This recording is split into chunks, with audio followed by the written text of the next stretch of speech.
এইটা গিফট। এবার বলো, আমার জীবনে ভালোবাসার দরকার, এটা হচ্ছে তার প্রমাণ।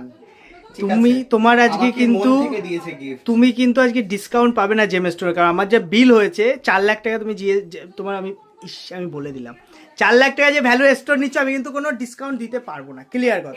খালি গণেশের জন্য? এই গণেশটার যে সেলিং আছে তুমি জানো না, এটা এত পজিটিভিটি। জীবনে ভালোবাসা আসবে কি আসবে না? 200% আসবে। তুমি কোথা থেকে যে জিনিসটা নিচ্ছ সেটা বুঝতে হবে তো। আমি কিন্তু এগুলো সেল করি না দাদা, আমি এটা গিফটের জন্য, তোমার জন্য স্পেশালি এটা রেখে দিয়েছিলাম। আর আমাকে আমাকে জাস্ট তুলে নিয়ে চলে এসেছে এখানে, আমার কোনো প্ল্যান ছিল না। আমাকে বলছে খেতে যাবো চ। আচ্ছা, তো দেবলিনাকে আমি আজকে নিয়ে এসেছি, ও তো জাস্ট পাগল হয়ে গেছে এখানকার স্টোন দেখে। অনেক কিছু নিল, একটা কি যেন মানি ম্যাগনেট, দুটো তিনটে ব্রেসলেট নিয়েছে। হ্যাঁ, আর ওখানে তো স্টোন তো নিয়েই যাচ্ছে, ও স্টোন তো নিয়ে যাচ্ছে 4 লাখ বানাবে বলে। থ্যাঙ্কস আ লট সায়কদা, তুমি কষ্ট করে এসছো, দিদিকে নিয়ে এসছো, আবার আসবে, অসংখ্য ধন্যবাদ। একদম একদম।